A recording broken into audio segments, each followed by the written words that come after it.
Hello there, I'm Maria from the Richardson Simple Living. Today's Friday, so here we are with another vlog. Doing a question and answer thing today, a bit of a question and answer. I'm only going to do two though, because if I do any more than that, I'll be here all day, because you know how I like talking. So I just got a couple of questions that I thought I would answer. My first one, sorry, I've got it on my other phone so I can see if you wonder what I'm looking down at. My first one is, did I ever wish that I'd homeschooled all of my children? Because I've got 6 children altogether. First 5 have grown up, and obviously Sean's the young one and she's the one I'm homeschooling. So the other 5 are all grown up and left home. Well, bar for one.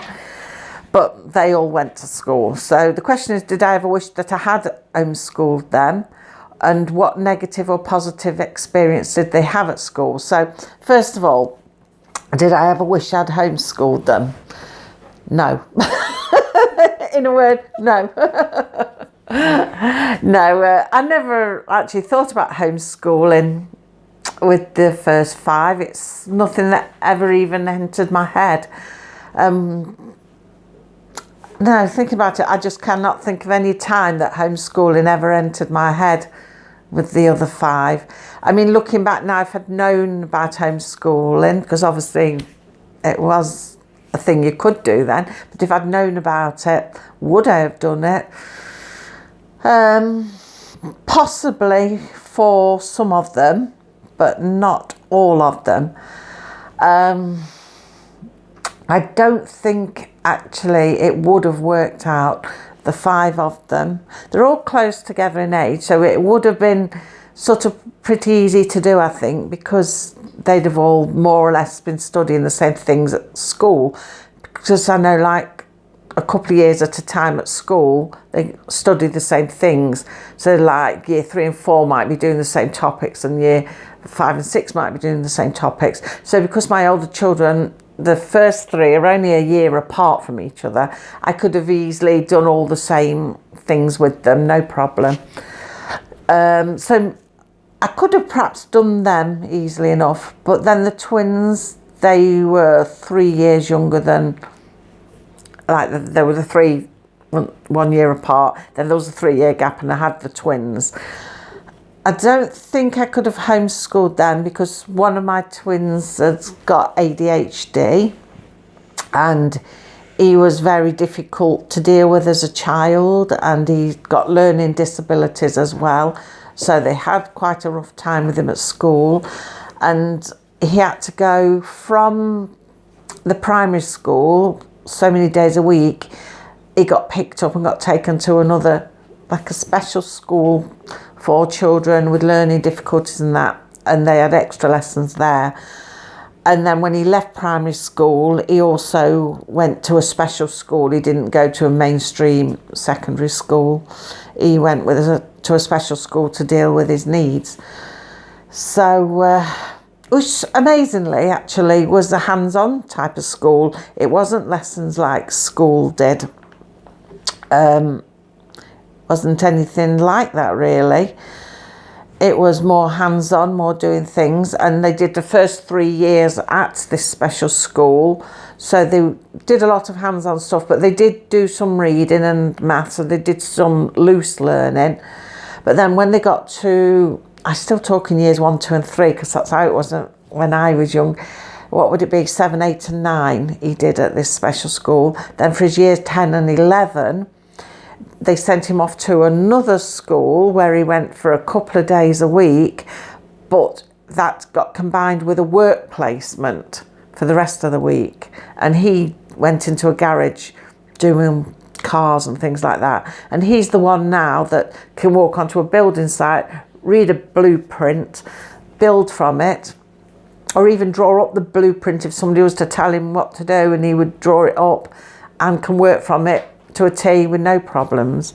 But he got learning difficulties, so I don't think that I could have homeschooled him. I don't think I wouldn't have been able to have given him the opportunities that he had by going to the special schools that were catered for children with the needs he had.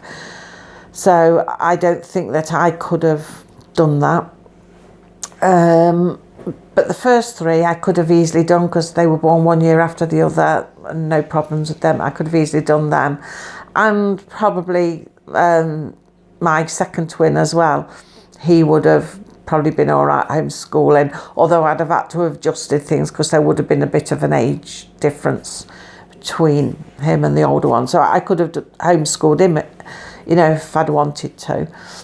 I could have done that easily, but my first twin, my elder twin, I wouldn't have been able to have homeschooled him because I wouldn't have been able to have given him the opportunities that he had, and I wouldn't have had access to all the things that the special needs units had got. It would have been very difficult for me to get the sort of access that they had to things. So yeah, maybe 4 out of the 5 of them I could have homeschooled. But none of them ever mentioned they didn't want to go to school. None of them they were all happy in school. You know, they all got friends. They all seemed to get on okay. Mainly we're talking now about experiences, positive experiences or negative experiences. Well, I'll go through them one by one. It's probably easier to think about it. My eldest son, he was okay through school. He was fine, no problem through school. As far as I can remember, I taught him to read before he went to school anyway, which I used to sit down and do with most of them. Most of them could read and write a bit before they went to school. And my eldest son was no different. He could do that. He was fine throughout primary, no problems, and he was fine all through secondary, no problem. So he was great, no problem at all. My second son, second eldest, at primary school he did have negative things. He got picked on by a headmaster. There was a particular headmaster there who was not very nice at all, and if anything went wrong it was my son's fault, and he was always in trouble, so to speak, for nothing whatsoever really. Now halfway through, or well in his junior years, this headmaster left and a new headmaster came in, and he was great with my second child. He was brilliant with him, and my son had no more problems whatsoever. He sailed through the rest of school quite happy, never had another moment's problem. So he'd not been a troublemaker or nothing. It was just down to this headmaster. Obviously didn't like the family. Then the next one was Lisa. Lisa's my third one. Lisa, she was fine. I'm touching my face a lot today because my fringe needs cutting. Sorry. You know what's going to happen? Yeah, I know what's going to happen. It's going to be my front page, isn't it? My landing page. Yeah, Lisa was fine. She had no problems through school. She went through primary school fine. She never complained or nothing. Never had no phone calls or any problems about her. Reports were always good. And the same in secondary school. She sailed through that and was quite happy with that. Then there were my twins. Like I said, my elder twin, the first twin, he was the one with the ADHD and the learning difficulties. He struggled immensely. He had lots of negative experiences. In fact, the teachers wouldn't have him in school if the headmaster wasn't there. They just used to ring. Well, the headmaster would often ring. And one Sunday evening, I remember being in the garden at the front, doing the garden with Dean, and the headmaster just pulled up out the blue and looked a bit astonished, and I thought, well, even if he's passing, he doesn't stop to say hello. And he just said, oh, I wonder if I could just ask you something. I said, yeah. He says, do you think you could keep your son at home tomorrow? Because I'm away and the teachers won't be able to cope with him and they won't be able to have him in school. So I was a bit astonished, but I said, yeah.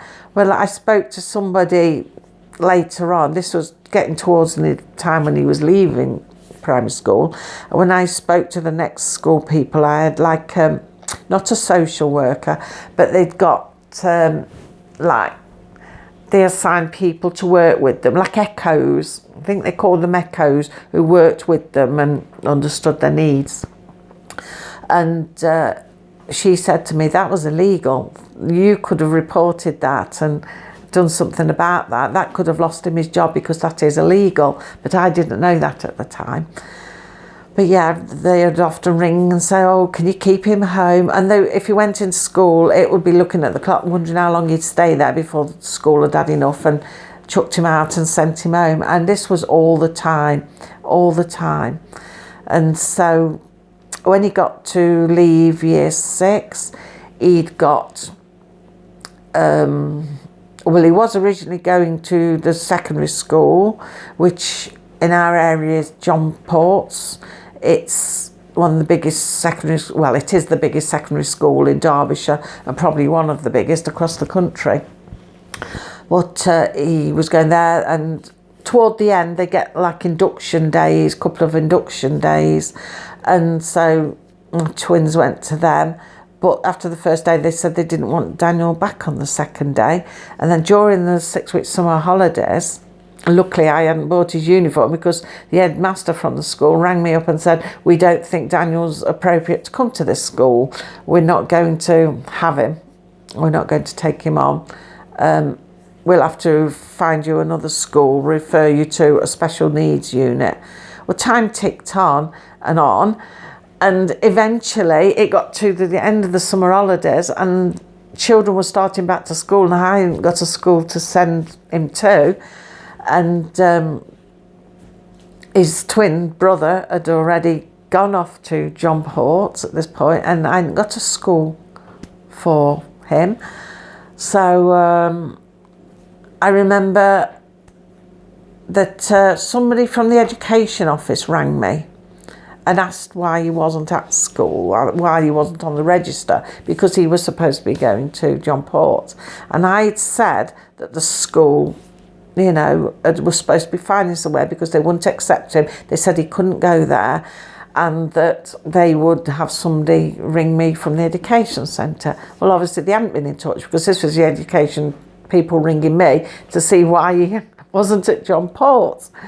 And so they said, oh, we'll deal with it. So they must have rung and found some out. They rang me back and said, we'll have to find him a place. And that they said there's this school in Newhall, which is in, I'm not sure if it's Derbyshire or Staffordshire, but you have to go through Staffordshire anyway. And they said he'll have to go there. Now, we'll go up and have a look around. So we went up to the school, which is quite a run from where we are. And we had a look around, like a proper old Victorian place. And they said, oh, yeah, we had to start here. And we'll get in touch with you when you can start. Bearing in mind, everybody was back at school. It was September. So then I get a phone call a few days later saying, oh, the school's being closed down because it's being refurbished or done up. And so we're going to have to send him to Bredsall. We'll send a taxi for him Monday morning, have him ready, and he'll go to Bredsall. We didn't even get to view this school or anything. It was something like a couple of months later when we actually got to go up to this school in Bredsall, which is near Derby. It's the other side of us, a long way from us, even further than the first one in Newhall. And so he went there, but he was fine, took it all in stride. He's pretty laid back with all that sort of stuff. He just does things. And he went, a taxi picked him up every day and brought him back every day, and that's where he ended up going for 3 years. So it was pretty good, really, because, you know, he got his place and he stayed there, and he met a friend there that he's still friends with to this day. So yeah, things didn't settle down until we got that place, really, and they understood children with special needs. It had been a boarding school originally for what they used to say naughty boys, because my husband actually went to that school and boarded there. So it was a bit deja vu when he went back to see it, but by this point, time my son went, it wasn't a boarding school. So yeah, so he had all that trouble, although he didn't seem bothered about it, but it was very stressful for us. Quite a stressful time because we didn't know what was happening half the time.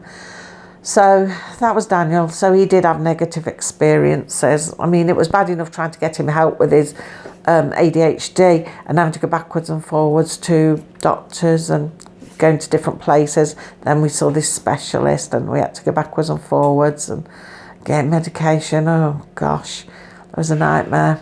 All of it was a nightmare. So we had a lot of negative experiences with him. Now twin number 2, he was okay. Sometimes he would play up. They put him in separate classes because some of the classes were so big that they had to split them into 2 classes, and they do that quite a lot now because they're just getting bigger and bigger over full.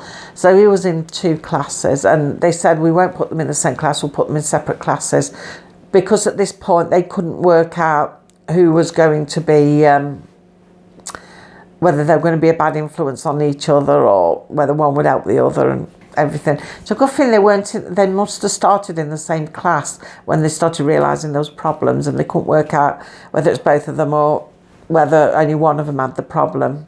So they split them up. I've got a feeling they were in the same class to start with. So they split them into the other class, one into the other class, so they were each in a different class. And then my second twin, as they realised then it was the first twin with the problems, the second one was okay. But sometimes he'd play up a bit and try to make it like he'd got issues too.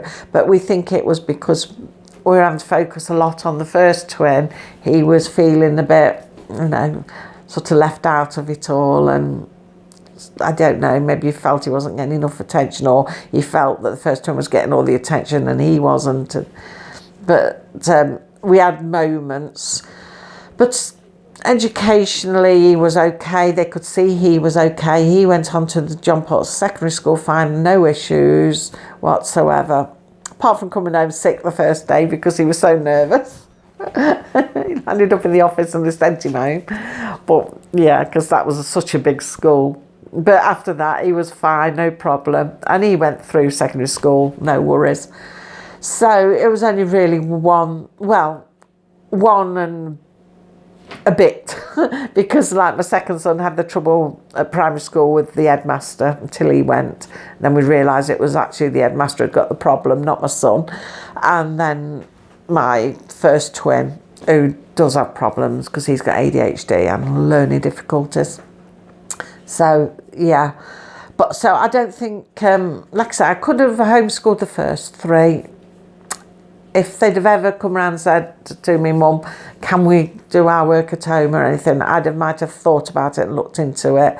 But it was never mentioned, never ever came up. So they just went to school as normal. If I was to ask, do I wish now I had have done it? Not really, no, I don't think I would have wished I had have done it, because if they'd have asked to have done it, then I'd have done it, but I couldn't have done it with my first twin. I wouldn't have been able to have done it with him. But I don't wish I'd have done it. I don't wish I could turn the clock back and say, oh, I'll have you all at home and home educate you, because they seemed happy going to school and they seemed happy with all their friends. And if I'd started wishing that I could turn the clock back and hadn't have done it, I'd rob them of all of that. So no, they thrived quite well, the others did. The reason with Sean that we're home educating her is because she asked about it. She wanted to be home educated. And if I was asked now, do I wish I'd have done that from the beginning? At first I wasn't sure when I first thought about it, but now I think, yeah, I wished I had have done it. I mean, she's done some nice things at primary school and she's had some nice experiences, but we could have had just as many at home and more. I do wish now that we'd have just carried on and kept her at home, really. But never mind, she's here now, and better late than never. Yeah, but there was too much worry in primary school, because... Just turn you around because Charles talking. Hey, there was too much worry in primary school because they used to class me as dumb and thick because I couldn't do maths. Oh, yeah. And I'm pretty much worried that's probably going to happen in secondary school. And that's why you don't want to go to secondary school, because you're worried that it's going to happen. Mm-hmm. But what if it didn't happen? Do you think you'd like secondary school then? Probably. Yeah. Probably. Even with all the writing. Oh God. So yeah. I remember in year 3 when I had a teacher, and we were on about like Queen Victoria and Albert and something, and it was all about homeschooling then. And before I went out the break, I went up to him and said, when I'm older, I want to be homeschooled. So you decided then in year 3? From year 3 onwards, I always went on it. Yeah. But yeah, we like homeschooling because we can do what we want, which leads us on to the second question, doing what we want. As you know, we've been following Key Stage 3 books and all's going well with it, but some of them are starting to come near the end, and I said that I was going to devise our own curriculum. We're hoping that we can get these books and everything till the end of this year 8 now, and then we're going to start our own curriculum for year 9. So I'm being asked, what are you going to do for your curriculum? What are you changing it to? Well, we're not 100% sure, because I won't devise a curriculum or devise, I've got ideas, but we won't sort of say this is what it's going to be until summer holidays, when they come round again and have time to plan it all out. But what we're doing, thinking of the main subjects, Sean loves history. We're going to carry on with history, but we're not going to do it through the Key Stage 3 book, because when that's finished. Now, I did think about a GCSE book. Should we do it through that? Or should we just go off and do topics that Sean wants to learn about? And I'm thinking, yeah, we'll do that. I mean, a long while ago, I showed you some books that Sean had. Might have been birthday or Christmas last year. So getting on for nearly a year ago, showed you some books she'd had. And one of them was all the kings and queens in Britain. Is that what it was, Sean? Kings and Queens in Britain. Right from the beginning to now.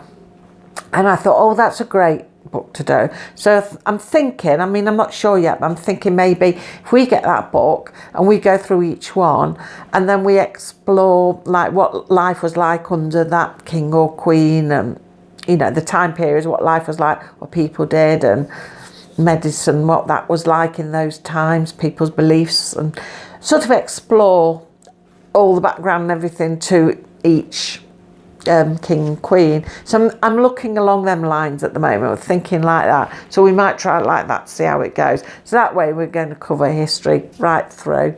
But we'll probably throw lots of interesting things in along the way and jump the gun a bit. If there's anything special events, or if we do any visiting anywhere.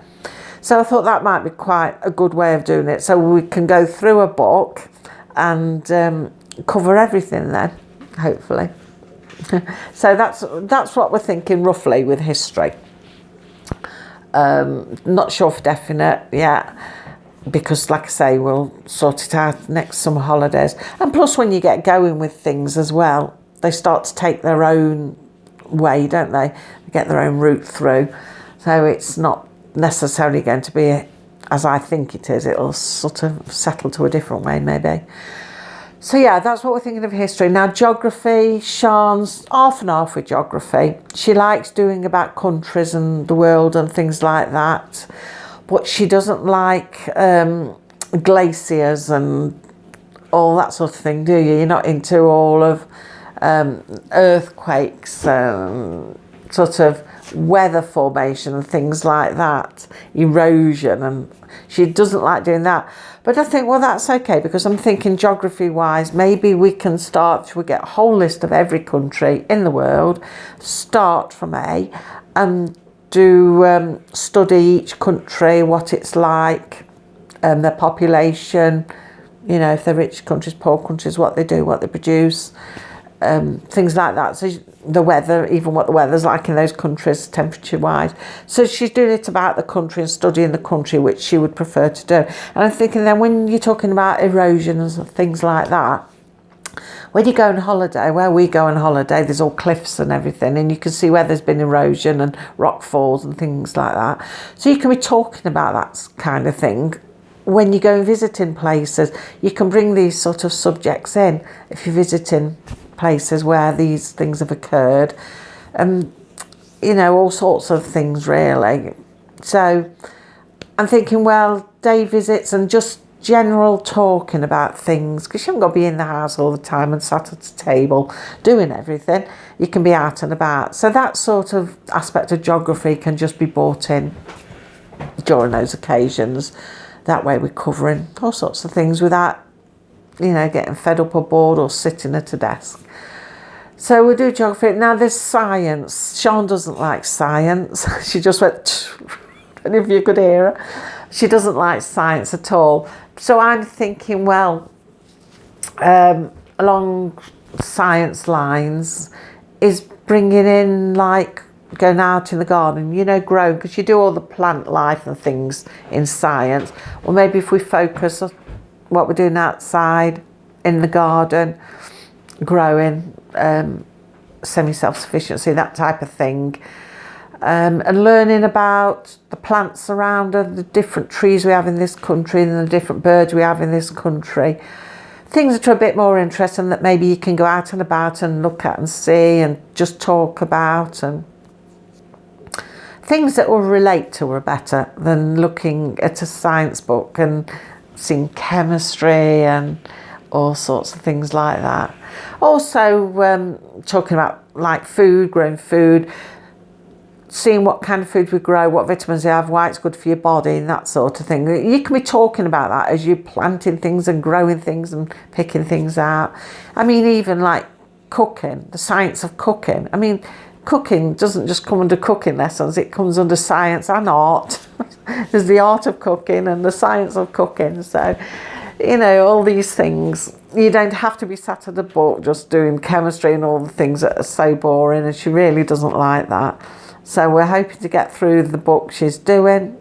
I know you could just scrap the book, but I think, well, while we're going through the others, we'll just go through that loosely. And then we'll make a fresh start then at the start of year 9, doing all these things, going from there. I think that mainly covers it, really, how we're going to do things. We'll probably put other things in. Now today, she's been doing... what you've been doing today, you've been doing the Vikings, haven't you? Mm-hmm. The Viking book's finished today, and we're going to replace that with Ancestry. She wants to learn genealogy and ancestry. So I said, right, from next week we'll start that. So we are going to start that now because those books finished, so she can replace it with that. So I think she'll enjoy that and find that interesting. And I'm not sure how it's all going to map out yet, how, you know, we're going to write it, do it, etc. But we'll see how it goes, and I'll let you know how that's going, what we're doing with that, as we're a few weeks in and we settle into a pattern of what we're doing. Another thing she finished today is one of those blue maths books. She finished one of them today. So we're going back to, we had some books, I can't remember what they were called now, but we had some other books that we started, maths books, last year when we started homeschooling, and boy were they hard and they were boring and Sean didn't get on with them, so we shelved them. I mean, if you see some of my earlier videos where we get so stressed over maths that we ended up shelving these books and getting these blue maths books, which were a lot better. Well, one of those books we were sort of half and half with. Some of the questions were easy. They're all mixed questions, and some of them were easy and some were a bit hard. So we'd gone through the ones we could do and we did it together, and then we just skipped over the ones that were hard. So that book, we'd gone through halfway through that book, so I thought, oh, we'll keep that one, and we're replacing the Friday book now that she just finished in blue maths, and we're going to replace it with this one that we semi-struggled with. So we'll see how we go with that. But what I'll do, probably, I don't know if it'll be Tuesday or next Friday, depends what I'll do over the weekend, if I have anything to show you. But it'll either sometime next week, either Tuesday or Friday, or perhaps do a review of those books that we struggled with last year, because they're not Collins and they're not CGP. I can't remember what they are. They were a different type altogether. So I'll show you what they're like. I had a few of them, so I'll show you what they're like, and the one that we're going to carry on attempting to do on a Fridays. I think that. So yeah. I'll perhaps do a vlog on them next week so you can see what they're like and what you think about them, because you might find them quite good. I like the idea because they were all mixed and things like that, but they're very difficult and there's no answers in the back. But I'll show you them. I'll give you a flick through them like I flicked through all the other books. I will give you a flick through them because I'd forgotten about them, and let you see what they're like. It'll be one day next week, either Tuesday or Friday, one of them. So anyway, I've waffled on long. See, it's a good job that I haven't had more than 2 questions, because I'd have had to break it into different parts anyway, because I just go on and on. But thank you for the ones who asked me questions. and I'll see you now on Tuesday. So have a good weekend, everybody, and take care of yourselves. And until Tuesday, bye.